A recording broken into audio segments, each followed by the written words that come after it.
Kisah ini berawal di tahun 2010 waktu Nia masuk duduk di bangku SMA, tepatnya hari Jumat saat ujian praktek sanitarian kuda kepang. Semua siswa kelas 1, 2, dan 3 memenuhi isi lapangan sekolah, memberikan sorak semangat untuk peserta ujian.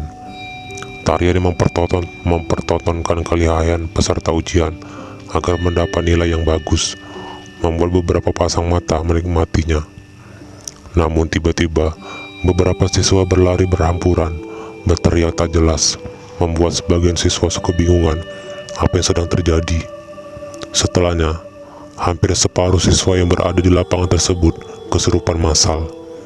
Memang dulunya, sekolahan itu sering terjadi kesurupan massal. Namun kali ini, paling parah. Hampir semua siswa kesurupan dengan menari di tengah lapangan. Tak butuh waktu lama, setelah kedatangan Ustadz, kondisi waktu itu sudah mulai kondusif. Beberapa siswa diperbolehkan untuk kembali belajar, mengingat keadaan sudah membaik. Nia bersama kawannya memutuskan untuk tidak pulang lebih awal.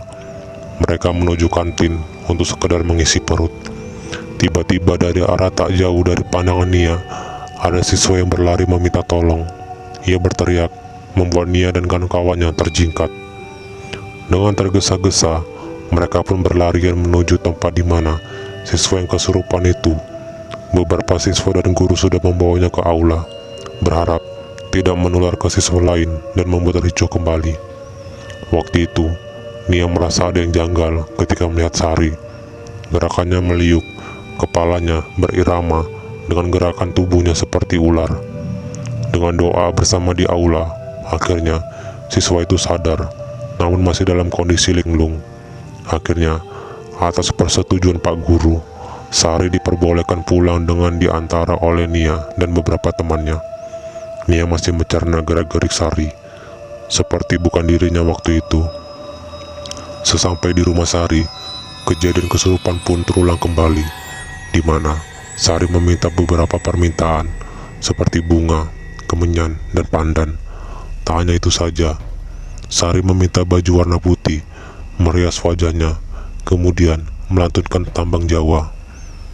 Dengan suara yang sangat lembut, Nia menikmati setelah mendengar Sari melantunkan tembang Jawa. Karena baru pertama kalinya ia mendengar seseorang yang kesurupan dengan melantunkan tembang Jawa. Terdengar suara pintu diketuk. Setelah seseorang mengucapkan salam dengan suara beratnya, Ibu Sari perlahan membuka pintu. Di depannya, seorang laki-laki parubaya sedang berdiri dengan pakaian serba putih, mengenakan sorban di kepalanya. Ustadz yang sebelumnya dimintai pertolongan sudah datang. Kemudian proses ruqyah pun dimulai. Sesuatu yang tak diinginkan bakal terjadi.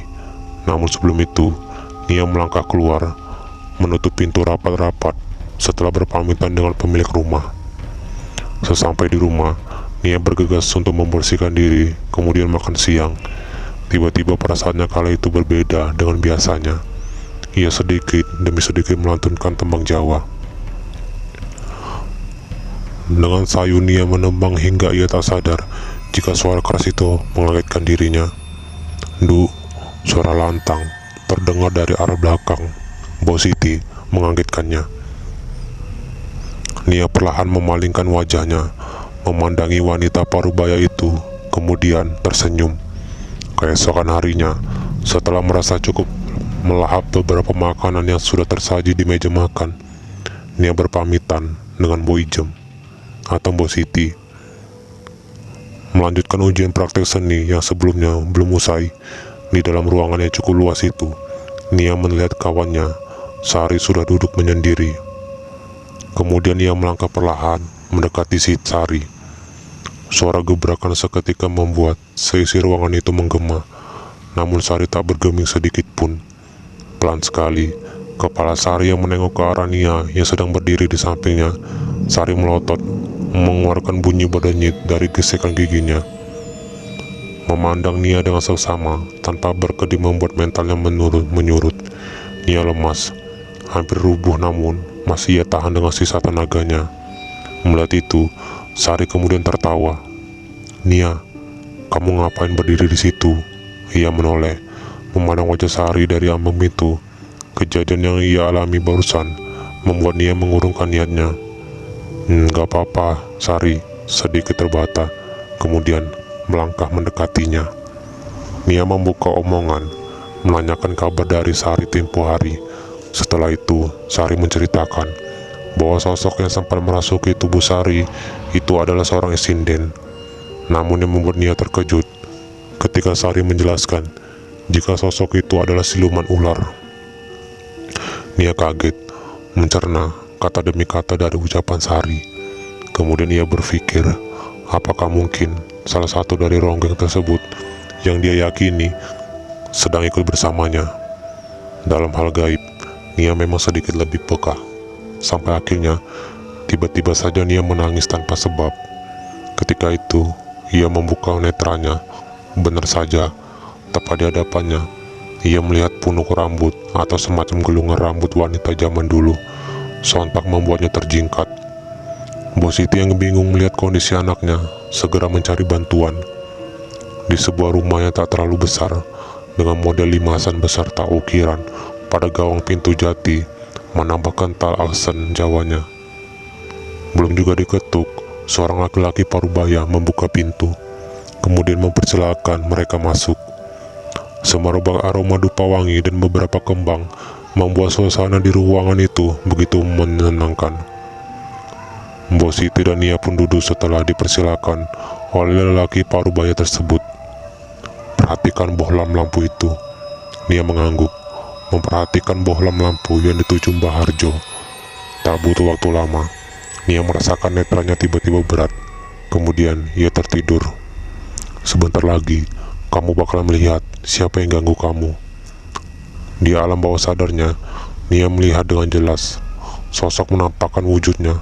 Sosok itu, rambutnya panjang menjuntai. Terdapat punuk rambut atau gulungan rambut, memakai kemben, jari warna putih dengan corak batik warna coklat. Selendangnya merah, putih, dan hijau. Namun Nia tak dapat melihat wajah sosok itu dengan jelas karena tertutup rambut. Nia mendengar suara lembut. Sosok itu berkata, "Aku Nyai." "Pean, jangan ganggu bocah ini," Mbah Harjo tiba-tiba berkata kepada sosok itu. Namun Nia masih mendengarnya. Nia mengangguk. Kemudian Nia sadarkan diri. Singkat cerita, setelah beberapa minggu berlalu, Nia merasakan sosok ronggeng itu masih datang lagi. Tapi kali ini, sosok itu hanya mengawasi dari jauh. Karena Nia merasa tidak terganggu, ia mengabaikannya saja. Tapi justru itu menjadi bumerang baginya. Kurang lebih 2 tahun sosoknya itu mengikuti dan mendampinginya, sampai di titik di mana Nia merasakan ada perubahan dengan dirinya. Nia merasa jika dirinya sekarang adalah sosoknya itu. Dari mulai warna kesukaannya, warna wewangian, Nia selalu mengikuti keinginannya, hingga sampai ia berpikir untuk membuangnya. Wanita itu melihatnya dengan tak senang. Lantas ia berkata kepada Nia, "Duk, sampean masang susu toh." Nia terkejut. Ia mencerna ucapan wanita itu. Seumur hidupnya, ia belum pernah mengenal ilmu pengasih seperti itu. Nia tak menjawab. Tubuhnya mendadak kesemutan. Nia tahu betul jika itu adalah awal dari kesurupan. Nia kemudian meminta pertolongan kepada salah satu orang yang bekerja di sana untuk menetralisir. Namun tiba-tiba saja orang itu terpental. Akhirnya Nia memproteksi dirinya dengan cara berdoa sebisanya. Beruntung Nia bisa bertahan hingga di rumah Mbah Harjo. Setiba di sana, Nia menceritakan semua yang dialami selama 2 tahun. Yang menolong itu bukan saya. Nia bingung. Lantas siapa yang selama ini membantunya? Tapi selama dia diikuti ronggeng itu, Nia selalu memperhatikan dan diperlihatkan oleh sosok wanita tua. Nia kemudian menceritakan ciri-cirinya. Dan benar saja, sosok yang ada di imajinasinya ternyata ada Mbok Yanti, salah satu kenalan Mbah Harjo. Mbah Harjo tersenyum tipis. "Yanti, itu kawan kunduk." Sejenak terdiam. "Aku Yanti nak, sudah lama menunggumu." Tiba-tiba Nia mendengar suara gemuruh air. Ia menajamkan pendengarannya. Hujan ya bu. Belum sempat ibunya menjawab. Dengarkan lagi, itu suara apa? Nia mencoba sekali lagi. Lantas ia berpikir, mana mungkin di daerah pegunungan ada pantai. Namun ia urungkan. Cemana Nduk? Mbok Yanti bertanya. Nia kemudian menceritakan awal mula kejadian yang ia alami hingga malam itu. Tiba-tiba Mbok Yanti memejamkan matanya. Beliau menjadi mediator dari sosok ronggeng tersebut. Nia terkejut, merinding hebat, benar-benar ketakutan. Kamu kenapa takut dengan saya? Saya suka dengan kamu. Maukah ikut denganku? Suaranya lembut. Tak lama setelahnya, Mbok Yanti tersadar. Ia lantas sedikit memberikan penjelasan kepada Nia bahwa sosok ronggeng itu tidak jahat, justru ingin melindungi. Namun semua itu kembali ke Nia. Akhirnya Nia memutuskan untuk membuangnya, karena menurutnya sosok itu sudah memberikan pengaruh kurang baik. Nia kembali memejamkan netranya. Mbah Harjo dan Mbok Yanti pun segera memulai. Wanita itu memakai kemben warna hijau dan tangannya memakai gelang. Ada roncengan bunga melati. Di waktu yang bersamaan, Mbok Siti pun panik melihat tubuh anaknya yang berubah menjadi pucat seperti mayat. Tiba-tiba saja tubuh Nia sudah dikuasai oleh sosok ronggeng itu. Kamu kenapa ganggu anak ini? Anak ini tidak punya dosa. Kamu tahu siapa saya? Minta dengan cara halus atau kasar. Nia tak bergeming. Walaupun dalam pengaruh ronggeng, kamu bisa keluar tidak dari raganya anak ini. Seketika Nia mengangguk, kemudian tak sadarkan diri. Dulu nasibku itu sama. Aku tahu kenapa Mbah Harjo sampai memanggilku ke sini. Nia mulai mengetahui benang merahnya. Kenapa selama Nia diikuti oleh ronggeng itu, dia selalu melihat wajah Mbok Yanti. Malam mulai larut. Dirasa semua sudah selesai. Nia bersama Mbok Siti berpamitan setelah mengetahui jika malam itu sudah menunjukkan pukul 1 dini hari.